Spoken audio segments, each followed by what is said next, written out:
The icy glare of judgment froze Jessamine Gallagher to her core as she stood before the town council of Alpine, Texas, her trembling hands clutched protectively over the small swell of her belly, evidence of what the townsfolk now called her moral failing. The year was 1878, and in this unforgiving frontier settlement, an unmarried pregnant woman was something worse than a criminal. She was a stain on the town's supposed piety. "Miss Gallagher," Mayor Thornton declared, his voice echoing through the small town hall, "this council finds your condition to be of grievous moral turpitude. You have 14 days to vacate your teaching position and remove yourself from Alpine." Jessamine fought back tears. At 24, she had built a life here, teaching at the town's only schoolhouse for the past 3 years. "Please," she whispered, "I have nowhere to go." "You should have considered that before you—" Mrs. Winthrop, the banker's wife, couldn't even finish her sentence, her face pinched with disgust. Jessamine stood taller despite her fear. "I have done nothing wrong." "The father?" Reverend Simmons asked, though his tone suggested he already knew the answer. "Dead," Jessamine replied simply. "Thomas had been killed in a stagecoach robbery 2 months ago, before she even knew she was carrying his child, before they could announce their private engagement. Not that it would matter to these people, they would still see her as fallen." As she stepped out into the dusty main street, Jessamine felt dozens of eyes upon her. Former friends crossed to the opposite boardwalk. Mothers pulled their children closer as she passed. Alpine, with its population of barely 500 souls, had already condemned her. On the edge of town, Xavier Grayson dismounted from his stallion, dust coating his weathered denim and leather. At 30, he had spent most of his adult life roaming the frontier before settling on his ranch outside Alpine 3 years prior. He'd come to town for supplies and perhaps a drink at the saloon, but the whispers caught his attention immediately. "Poor Miss Gallagher," the general store owner muttered to him as Xavier collected his purchases, "thrown out like yesterday's trash, and her in the family way." Xavier frowned. "The schoolteacher?" "The very same. Council's given her 2 weeks to clear out. No place for a woman like that teaching innocent children, they say." Xavier had seen Jessamine Gallagher from a distance many times, her chestnut hair always neatly pinned, her green eyes bright as she shepherded her students through town. He'd tipped his hat to her on occasion, but had never exchanged more than pleasantries. Something about the injustice of her situation stirred his sense of decency. "Where's she supposed to go?" Xavier asked. "Not my concern," the shopkeeper said with a shrug. "Though it's a shame. She was a fine teacher." Xavier loaded his supplies onto his horse and headed toward the schoolhouse on the north end of town. He found Jessamine sitting alone on the steps, a handkerchief clutched in her hand, staring vacantly down the empty road. "Miss Gallagher," he said, removing his hat as he approached. She looked up, quickly wiping her eyes. "Mr. Grayson, isn't it? The rancher from the East Valley." "Just Xavier, madam." "I'm afraid you've caught me at a rather unfortunate moment," she said, attempting dignity despite her reddened eyes. "I heard about the council's decision." He shifted, uncomfortable but determined. "It ain't right what they're doing. Nevertheless, it's done." Her voice was hollow. 14 days and I'll be gone." Xavier glanced back at the town, then to the lonely road leading out. "Where will you go?" "I have a cousin in El Paso," she said, though her voice lacked conviction. "Perhaps she'll take me in." "And if not?" Jessamine didn't answer, her hand instinctively moving to her abdomen. Xavier cleared his throat. "I have land, nearly 200 acres. There's a clearing near the creek that would make a fine spot for a cabin." He spoke quickly before he could reconsider. "I could build you a place, nothing fancy, mind you, but solid, somewhere safe for you and your child." Jessamine's eyes widened with shock. "Mr. Grayson, that's just an offer from one human being to another," he said firmly. "No strings attached. Why would you do such a thing for a stranger?" Xavier looked toward the mountains in the distance. "My mother found herself in similar circumstances once. No one offered her help. I reckon I'm just trying to balance the scales a bit." Jessamine studied him, his sun-weathered face. the kindness in his blue eyes that contrasted with his rugged appearance. "The town will talk. Let them," he said with a shrug. "My ranch is far enough out that their whispers won't reach us." "Us?" she repeated softly, testing the word. "Mr. Grayson, I cannot accept charity." "Then it won't be charity. You can teach my foreman's children, 3 of them, all wild as jackrabbits with no schooling to speak of. And there are other ranch hands with young ones." Hope flickered briefly in Jessamine's eyes before doubt extinguished it. "You're certain?" "I don't make offers I don't intend to keep, Miss Gallagher." He replaced his hat. "Think on it. I'll be back in town on Friday for your answer." As Xavier mounted his horse and rode away, Jessamine watched his retreating figure, wondering if she had dreamed the entire exchange. A cabin of her own on his land, it seemed too good to be true, especially when the rest of the world seemed determined to cast her out. That night, as Jessamine packed her meager belongings in her small rented room above the millinery, she weighed her options. Her cousin in El Paso had made it clear in past correspondence that she disapproved of Jessamine's decision to teach rather than marry. News of her pregnancy would likely close that door forever. By Friday morning, when Xavier Grayson returned to town, Jessamine had made her decision. She met him outside the general store, her resolve strengthened by 3 days of cold stares and whispered condemnations. "Your offer," she said quietly as he approached. "I would like to accept it, with conditions." Xavier nodded for her to continue. "I will teach any children you bring to me, and I will pay rent for the cabin once it's built." "That won't be necessary." "It is to me," she interrupted firmly. "And I'll need to be clear that this arrangement is strictly proper. I value your kindness, Mr. Grayson, but I won't have anyone thinking I've traded one form of scandal for another." A slight smile touched Xavier's lips. "I understand completely, Miss Gallagher. Your reputation is safe with me." 2 days later, Xavier arrived at the boarding house with his wagon. The landlady watched disapprovingly from the window as he loaded Jessamine's trunks. "It's not too late to change your mind," he said as he helped her onto the wagon seat. Jessamine glanced at the town that had been her home. "There's nothing left for me here." The journey to Xavier's ranch took nearly 2 hours, winding through scrubland and hills.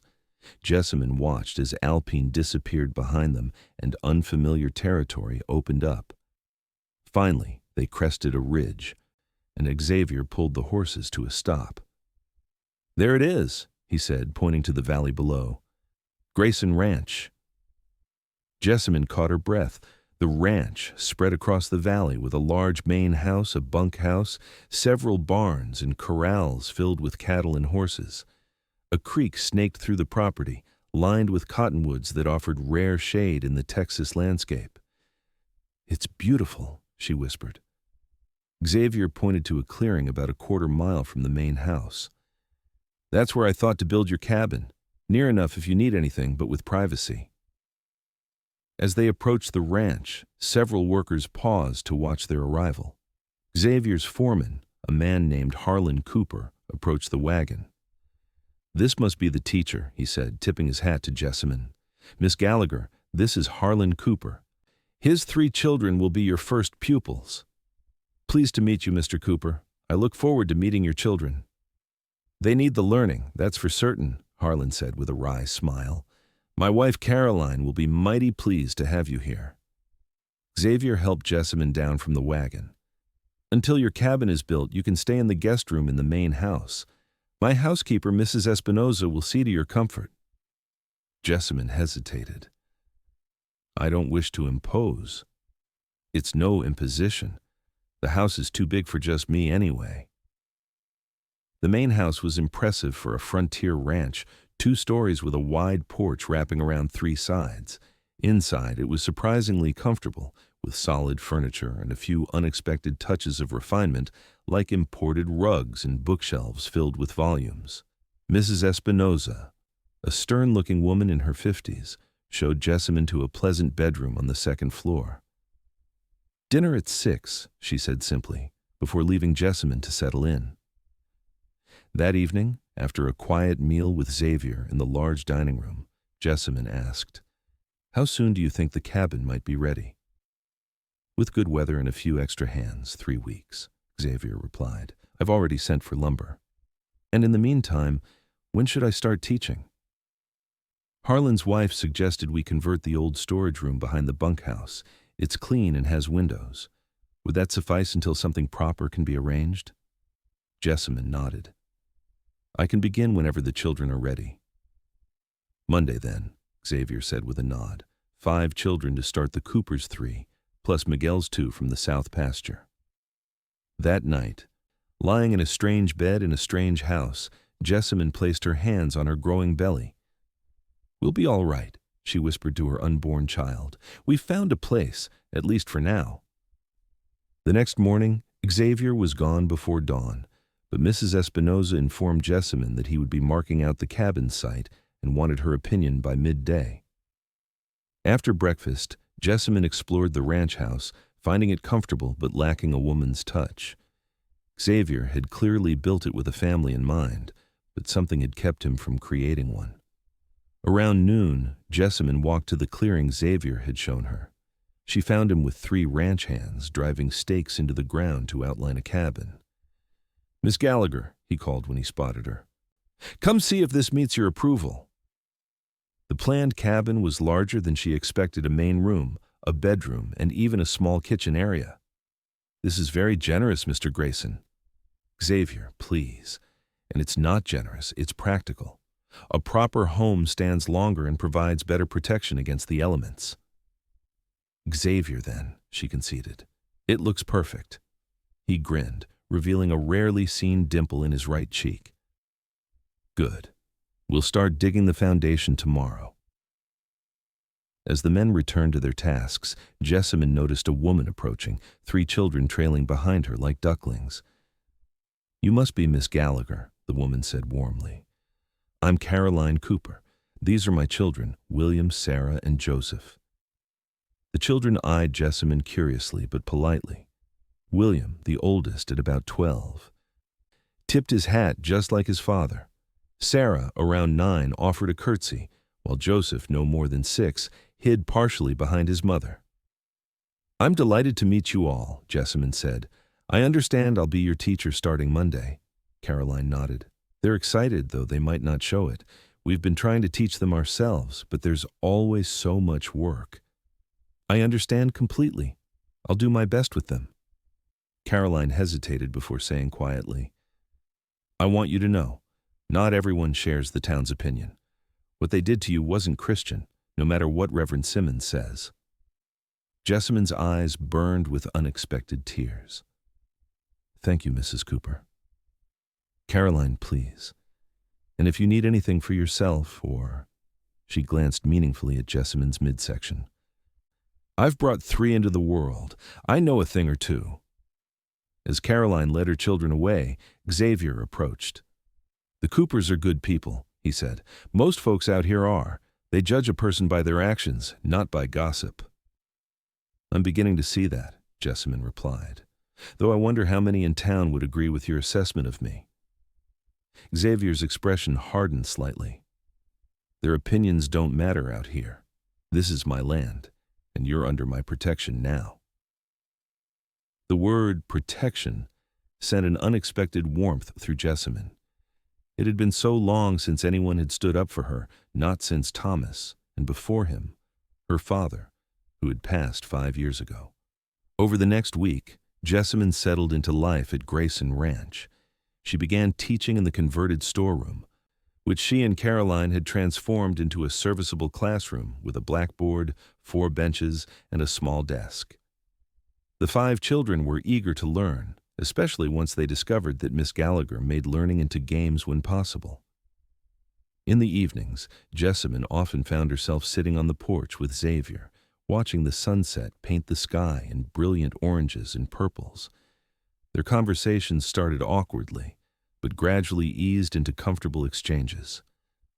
Why did you become a teacher? Xavier asked one evening as they watched stars appear above the mountains. My father was a professor before we moved west. He believed education was the greatest gift one could give a child. Jessamine smiled at the memory. When he died, Continuing his work seemed the best way to honor him. He sounds like a wise man. He was. Jessamine hesitated before asking, "And you? How did you come to have this ranch?" Xavier leaned back in his chair. "Worked cattle drives for years, saved every penny. When I had enough, I bought this land. It was nothing then, just grass and hope." "You've built something impressive," he shrugged. "It's still missing pieces." Their eyes met briefly in the fading light before both looked away. By the second week, the cabin's foundation was laid, and the frame was rising quickly. Xavier had recruited additional hands from neighboring ranches, offering future favors in exchange for help. Jessamine watched the structure take shape with growing excitement. One afternoon, as she finished teaching, she found Xavier waiting outside the makeshift schoolroom. "I thought you might like to see the progress," he said. "They've started on the roof today." They walked together to the cabin site. The basic structure was complete, walls framed, windows cut, a sturdy door hung. Men were positioning rafters for the roof while others prepared shingles. "It's really happening," Jessamine said softly. "Did you doubt it would?" "After recent events, I've learned not to count on anything too firmly." Xavier studied her for a moment. "You can count on this, Jessamine. On my word." It was the first time he'd used her given name, and the sound of it in his deep voice made her heart flutter unexpectedly. "Thank you," she said simply, unable to express the depth of her gratitude. That night at dinner, Xavier seemed preoccupied. Finally, he set down his fork and said, "There's something I need to tell you." Jessamine tensed immediately. "What is it?" "I need to ride into Alpine tomorrow for supplies. Word of your arrangement here has likely reached town by now." "I see." Jessamine's appetite vanished. "Will this cause trouble for you?"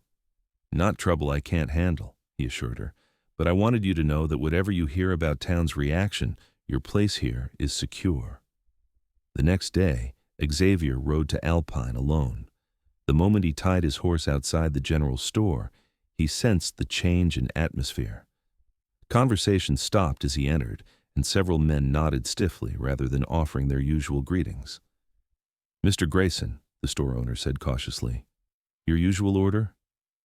"An extra coffee if you have it," Xavier replied calmly, ignoring the stares.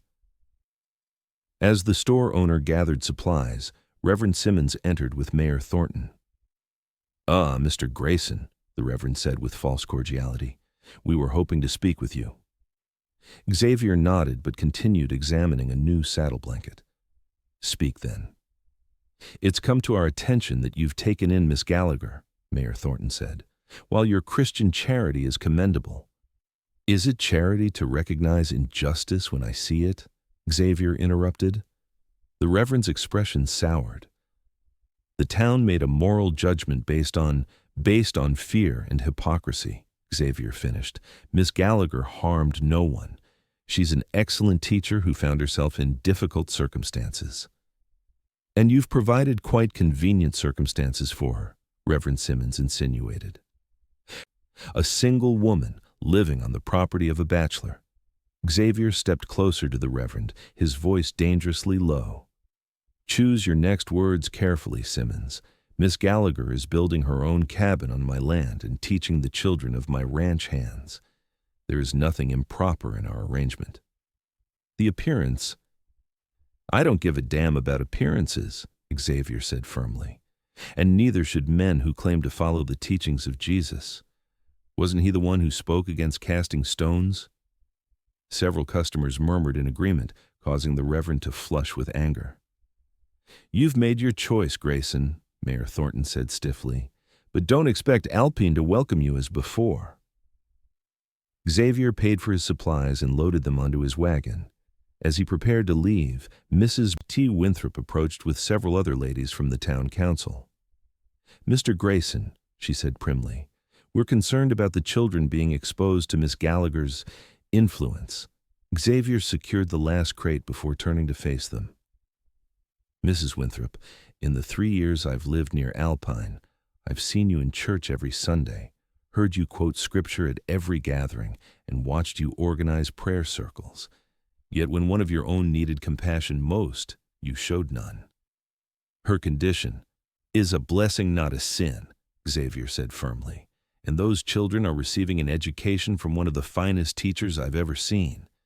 Now, if you'll excuse me, I need to get home before dark. The ride back to the ranch gave Xavier time to process his anger. He'd known there would be judgment, but the venom in their words still surprised him. By the time the ranch came into view, however, his mood had lightened. This was his domain, and here Jessamine would be safe. He found her on the porch, watching anxiously for his return. "How bad was it?" she asked immediately. "Nothing unexpected," he assured her. "Small minds with loud opinions. They'll make things difficult for you because of me." Xavier shrugged as he unloaded supplies. "I don't go to town for the company." That night, after dinner, Jessamine joined Xavier on the porch once more. The air between them felt charged with unspoken thoughts. "Your cabin should be finished by the end of next week," he said finally. "So soon?" "The men have been working hard. They seem to have taken a shine to the project." "Or perhaps to you," Jessamine suggested. "They respect you deeply, I can tell." Xavier seemed uncomfortable with the praise. "I try to be fair, that's all. It's more than that. You've created something special here, not just a ranch, but a community." They sat in companionable silence for a while before Jessamine spoke again. "May I ask about your mother? You mentioned she was in circumstances similar to mine." Xavier tensed slightly but nodded. "She was 16 when she found herself carrying me. My father was a cowhand who moved on before learning about me. Her family cast her out much like Alpine did to you, though with less ceremony and more violence." "I'm sorry," Jessamine whispered. "She found work in a laundry in Tucson, worked herself to exhaustion every day to keep us fed." His eyes grew distant with memory. "Died of consumption when I was 12. But she never once made me feel like I was a burden or a mistake." Jessamine placed her hand gently on his arm. "She sounds like a remarkable woman." She was. Xavier covered her hand with his own briefly. "Your child will be fortunate to have you as a mother." The moment stretched between them, intimate and fragile, until Mrs. Espinosa opened the door to announce that she was retiring for the evening. The spell broken, Jessamine withdrew her hand and stood. "I should rest as well. The children are having a spelling competition tomorrow." "Good night, Jessamine," Xavier said softly. "Good night, Xavier." The next week passed in a blur of teaching and watching the cabin near completion. The furniture Xavier had ordered arrived from El Paso: a bed, a table with 4 chairs, a rocking chair, and a small dresser. Jessamine was overwhelmed by his generosity. "This is too much," she protested when he showed her the furniture being installed. "Every home needs proper furnishings," he replied simply. On the day the cabin was finished, Xavier held a small celebration. The ranch hands and their families gathered for a meal prepared by Mrs. Espinosa, and afterward, Harlan presented Jessamine with a handmade sign that read, "Miss Gallagher's Schoolhouse," for her to hang outside her classroom. As the gathering dispersed, Xavier led Jessamine to her new home. "It's yours," he said, handing her the key, "though there are a few finishing touches still to come." The cabin was even lovelier than she had imagined. The main room was warm and inviting, with a stone fireplace along one wall. The bedroom was cozy, with a window that faced east to catch the morning light. The kitchen area was simple but functional, with a small cook stove and shelves for provisions. "Xavier, I don't know how to thank you," Jessamine said, emotion making her voice unsteady. "Seeing you safe is thanks enough," he replied. "But there's one more thing." He led her back outside and around to the side of the cabin where a small covered porch extended. In the corner sat a cradle, beautifully crafted from pine. "I thought your little one would need a place to sleep too," Xavier said, suddenly looking uncertain. "If it's not to your liking." "It's perfect," Jessamine interrupted, tears flowing freely now. Without thinking, she stepped forward and embraced him, her head resting against his chest. After a moment's hesitation, Xavier's arms came around her, holding her gently. "You're welcome," he whispered into her hair. That night, Jessamine slept in her own cabin for the first time. The night was quieter than at the main house, and the emptiness felt both liberating and lonely. As she settled into her new bed, she realized with surprise that she missed Xavier's presence, their evening conversations on the porch, the comfort of knowing he was nearby. The next morning, she woke to the sound of a horse approaching. Looking out the window, she saw Xavier dismounting, a package in his hands. She quickly dressed and opened the door. "Good morning," he called. "I thought you might need a few essentials for your first day here." The package contained coffee, sugar, flour, and other basic provisions. "You've thought of everything," she said gratefully. "Mrs. Espinosa made biscuits too," he added, producing a cloth-wrapped bundle. "She said every new home needs a proper first breakfast." They shared the biscuits on Jessamine's small porch, the morning sun warming the autumn air. "How did you sleep?" Xavier asked. "Well enough, though it's quieter here." "Too quiet," she smiled. "Perhaps a little. I've grown accustomed to the sounds of the main house." "You're always welcome there," he said quickly, "for meals or company or anything you need." The days fell into a comfortable pattern. Jessamine taught in the mornings. Now in a proper schoolhouse, Xavier had converted from a storage building. In the afternoons, she prepared lessons and tended to her small garden beside the cabin. Most evenings, she joined Xavier and Mrs. Espinosa for dinner at the main house, though sometimes Caroline Cooper insisted she eat with their family instead. As November turned to December, Jessamine's condition became more pronounced. She was nearly 6 months along now, her dresses altered to accommodate her growing belly. The children accepted her pregnancy without question, though occasionally she caught curious glances from the older ones. One cold evening, as she and Xavier sat by the fire in the main house after dinner, he asked, "Have you thought about names?" Jessamine looked up from her knitting a small blanket for the baby. "Thomas if it's a boy, after his father. For a girl, I'm not certain yet." Xavier nodded thoughtfully. "Would you tell me about him? Thomas, I mean. You rarely speak of him." Jessamine's hands stilled. "He was kind. A surveyor for the railroad. We met when he came to Alpine last year to map a potential route." She smiled sadly. "He wasn't supposed to stay long, but he kept finding reasons to extend his work. We were careful to be proper, but we fell in love nonetheless." "He asked you to marry him?" "Yes, though we kept it private. He wanted to finish his contract and secure a permanent position before we announced it publicly."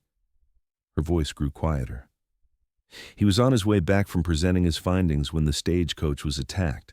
3 passengers killed, including Thomas." Xavier reached over and covered her hand with his. "I'm sorry, Jessamine. The irony is that no one in Alpine would have judged me had they known about our engagement. But Thomas's belongings were stolen in the robbery, including his letters to me. When I discovered I was expecting, I had no proof of our intentions." "And they condemned you without seeking the truth," Xavier said, his jaw tight with anger. "Truth rarely matters when judgment is easier," Jessamine replied wearily. They sat in silence for a while, Xavier's hand still covering hers, the fire crackling softly in the hearth. "What about you?" Jessamine asked finally. "You've built this beautiful home, yet you live here alone. Was there ever someone?" A shadow crossed Xavier's face. "Once. Her name was Eleanor. We were to be married 5 years ago. What happened? Typhoid took her, along with her parents and younger brother. Entire family gone in a fortnight." "Oh, Xavier," Jessamine breathed. "How terrible." "After that, I left Missouri and headed west. Couldn't bear to stay where everything reminded me of her." He stared into the fire. "Took a long time before I could even think about settling somewhere again." Understanding blossomed between them, 2 souls who had experienced profound loss, finding unexpected comfort in each other's company. As Christmas approached, the ranch was transformed by simple decorations. Mrs. Espinosa hung evergreen boughs in the main house, and Xavier chopped down a small pine for the corner of the living room. Jessamine helped the children create paper ornaments to hang from its branches. On Christmas Eve, everyone gathered at the main house for a celebration. The ranch hands and their families filled the large dining room with laughter and conversation. After dinner, the children performed a nativity play they had rehearsed in school, with young Joseph Cooper playing the innkeeper, who, in this version, eventually offered Mary and Joseph his own room rather than the stable. "A creative interpretation," Xavier whispered to Jessamine as they watched. "Joseph was quite insistent about the change," she replied with a smile. "He said it wasn't right to make a lady about to have a baby sleep with animals." Xavier's eyes softened as he glanced at her. Smart boy. Later, as the gathering dispersed and families headed to their homes, Xavier presented Jessamine with a small package wrapped in brown paper and tied with string. "Merry Christmas," he said somewhat shyly. Inside was a beautiful leather-bound journal with her initials stamped in gold on the cover. "For your thoughts," Xavier explained, "or for stories to tell your child someday." Touched by his thoughtfulness, Jessamine handed him a package of her own. "It's not much," she said nervously. Xavier unwrapped it to find a knitted scarf in deep blue wool. "You made this?" "In the evenings. Caroline helped me with the pattern." Jessamine bit her lip. "I noticed your old one was fraying." Xavier wrapped the scarf around his neck immediately. "It's perfect. Thank you."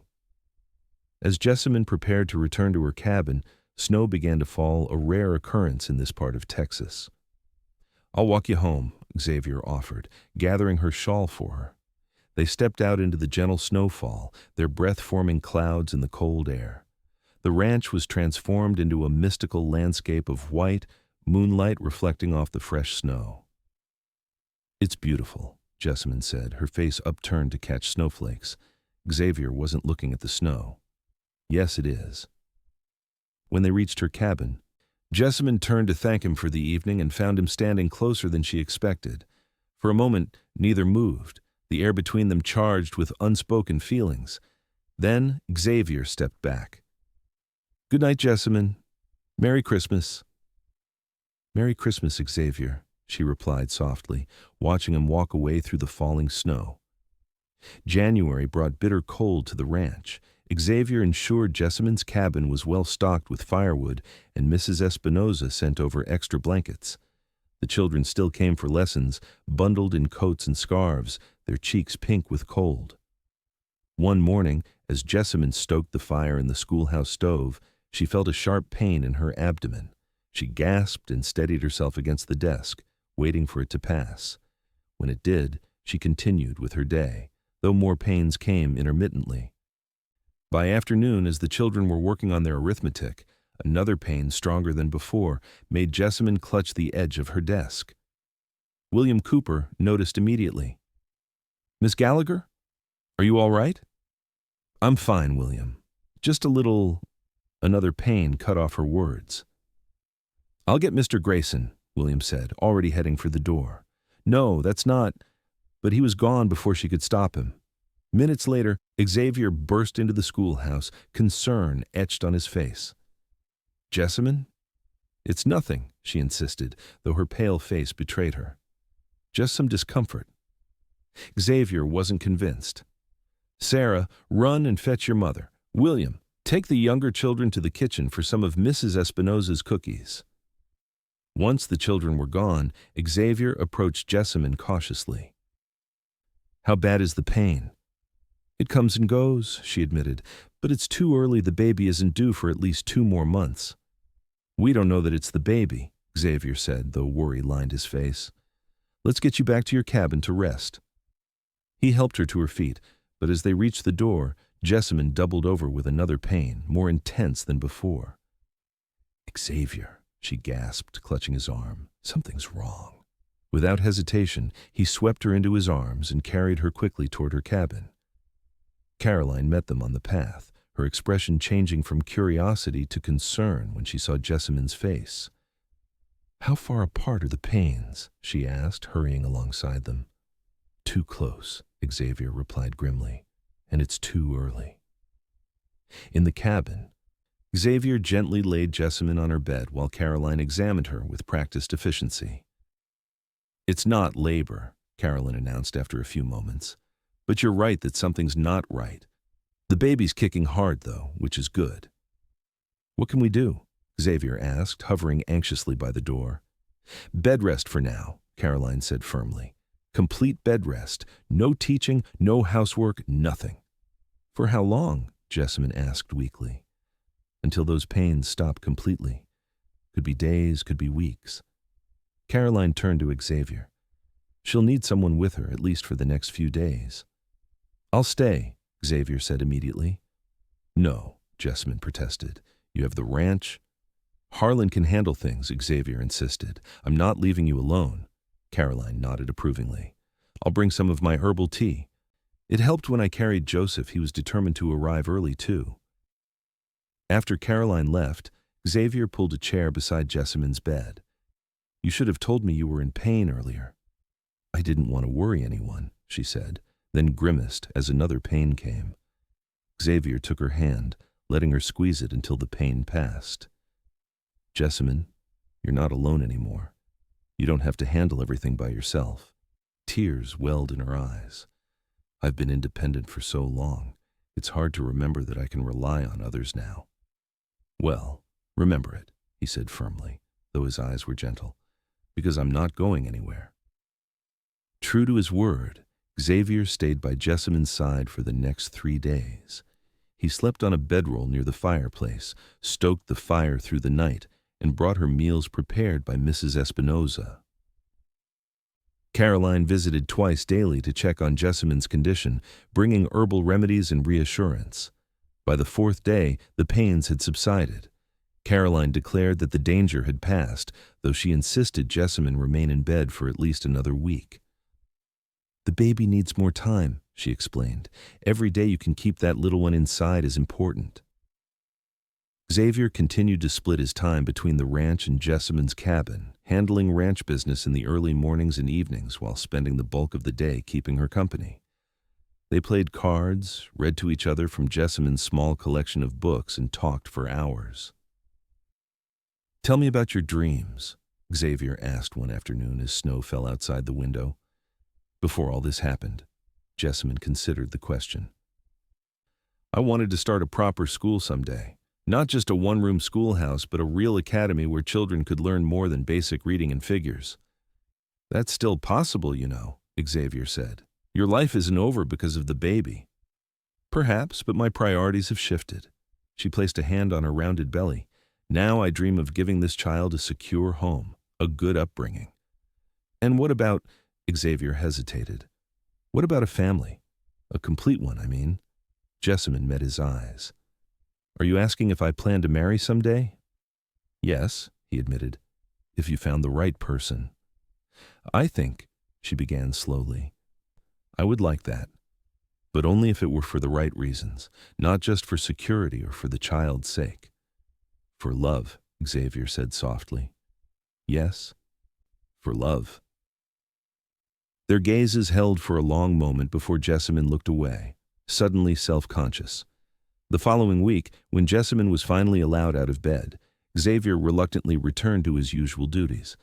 The children had continued their studies under Caroline's supervision, but they were delighted when Miss Gallagher resumed teaching, even if she now sat in a comfortable chair rather than standing at the blackboard. February brought milder weather and the realization that Jessamine's confinement was approaching quickly. Xavier arranged for the doctor from the next town over to visit the ranch and check on her condition. "Everything appears normal now," Dr. Patterson assured them after examining Jessamine. "The baby has good positioning, and your health seems robust, Miss Gallagher. However, given the earlier complications, I'd advise having someone nearby when your time comes." "I've already spoken to Caroline about it," Jessamine said. "She's agreed to attend the birth." "Excellent. And after the birth?" Jessamine glanced at Xavier, who had insisted on being part of the conversation. "I'll continue teaching, though perhaps with a reduced schedule at first." The doctor nodded approvingly. A gradual return to normal activities would be wise. He packed his bag and turned to Xavier. "You've provided well for her, Mr. Grayson. Not many would show such kindness to a woman in Miss Gallagher's situation. It wasn't kindness, Xavier said firmly. It was basic decency. After the doctor left, Xavier lingered in Jessamine's cabin. Is there anything else you need for the baby? Anything I can get from town? Jessamine smiled at his concern. You've already provided more than enough, Xavier. The cradle, the blankets, the tiny clothes Mrs. Espinosa sewed. I want to make sure you have everything you need, he insisted. What we need most can't be bought, Jessamine said softly. You've given us that already, a safe place, acceptance, community. Xavier's expression grew serious. Jessamine, A knock at the door interrupted him. It was Harlan, come to discuss a problem with the cattle in the north pasture. Xavier left with a reluctant glance back at Jessamine, whatever he had been about to say left unspoken. March arrived with a burst of wildflowers across the ranch. Jessamine, now in her 8th month, moved more slowly but insisted on continuing to teach. The children had become protective of her, rushing to fetch things so she wouldn't have to stand, watching her with concerned eyes if she winced at the baby's increasingly vigorous movements. One Saturday morning, Xavier arrived at her cabin with a wagon. I thought you might like to see something, he said mysteriously. He helped her onto the seat and drove to a part of the ranch she hadn't visited before, a high meadow overlooking the valley, carpeted with bluebonnets and Indian paintbrush. Oh, Xavier, Jessamine breathed as she took in the vista. It's magnificent. He spread a blanket on a flat rock and helped her sit comfortably, then settled beside her. I come here to think sometimes. Thought you might enjoy it too. They sat in companionable silence for a while, watching clouds cast shadows across the distant mountains. Finally, Xavier turned to face her.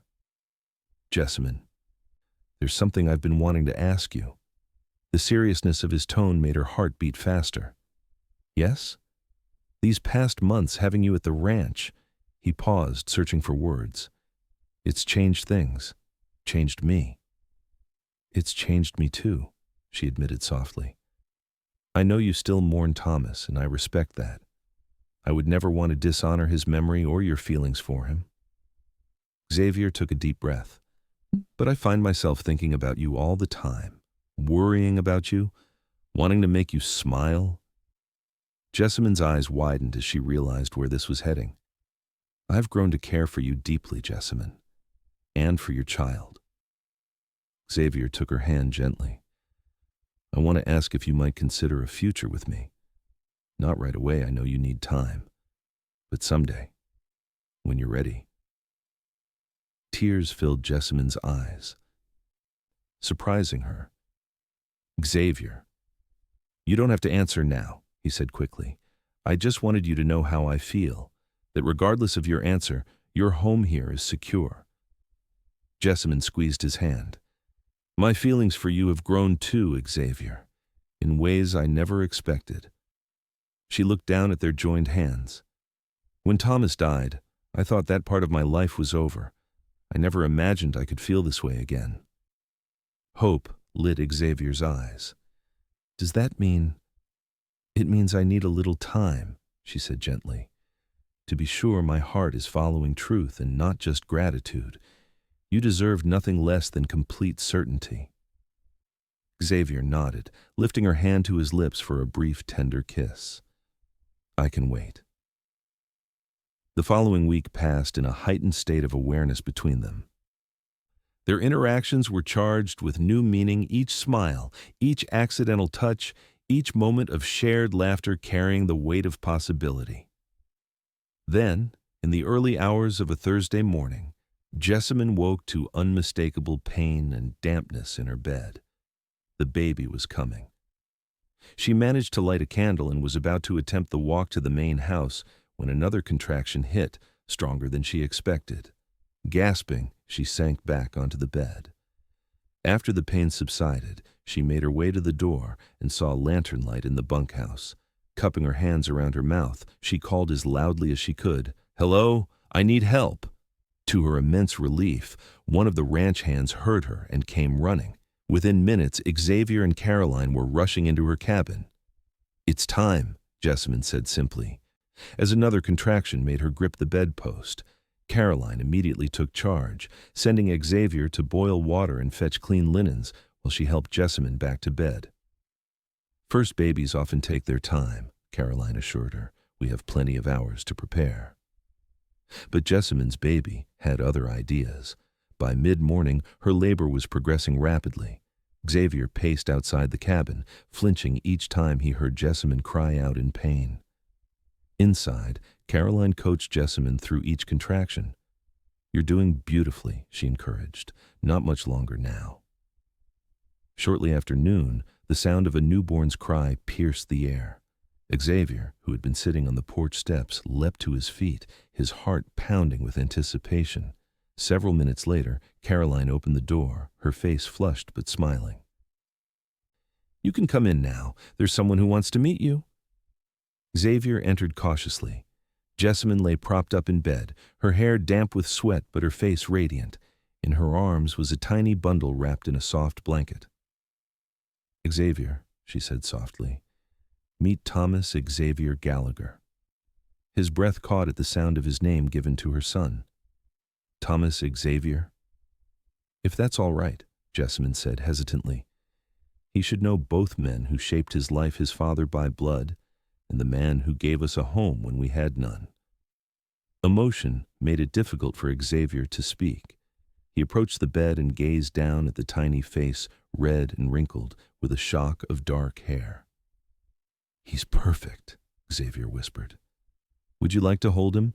Jessamine asked. Carefully, as though handling the most precious cargo in the world, Xavier took the newborn in his arms. The baby squirmed slightly but then settled, his tiny hand escaping the blanket to grasp Xavier's finger. "Hello, little one," Xavier said, his voice thick with emotion. "Welcome to the world." Looking from the baby to Jessamine, Xavier felt his heart expand with love for both of them. This woman who had endured rejection and hardship with such grace, and this innocent child who would never know the sting of judgment on this ranch they had become his world. After Caroline left, promising to return in a few hours to check on mother and baby, Xavier sat beside Jessamine on the edge of the bed. "How are you feeling?" he asked. "Tired, sore. Happier than I've ever been," she answered truthfully. Xavier gently stroked the baby's cheek with his finger. "He's going to be strong like his mother. And kind like his—" Jessamine hesitated, then met Xavier's gaze steadily. "Like his father." Understanding dawned in Xavier's eyes. "Jessamine, are you saying—" "I don't need more time, Xavier," she said softly. "I know my heart now. I love you not from gratitude, but for who you are, for your strength and your gentleness, for the man who builds homes for strangers and holds babies like they're made of glass." Xavier cupped her face with his free hand. "I love you, Jessamine Gallagher. You and this little one are the family I thought I'd never have." "Is that a proposal, Mr. Grayson?" she asked with a tired smile. "It is," he confirmed, "though I had planned something more romantic than this." "This is perfect," she assured him. "Just us and our son." Xavier leaned forward and kissed her softly, their first kiss made sweeter by all they had overcome to reach this moment. Word spread quickly throughout the ranch about both the baby's birth and the engagement.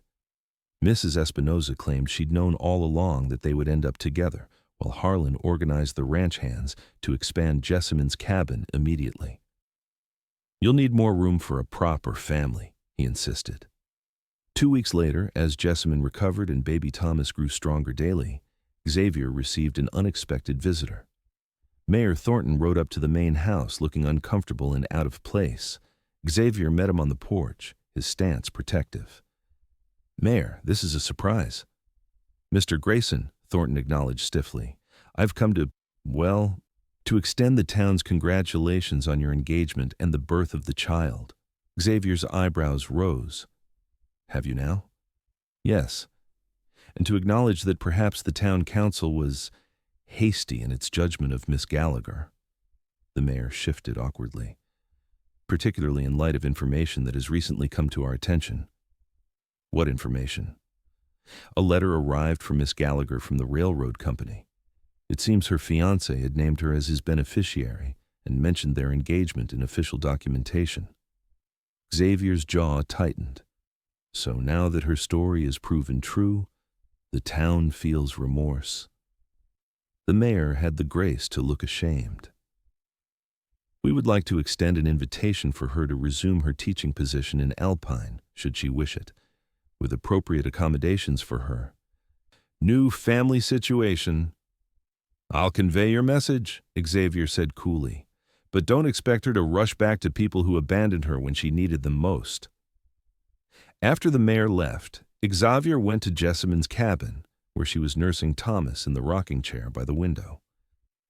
We had a visitor, he said, explaining the mayor's offer. Jessamine listened thoughtfully.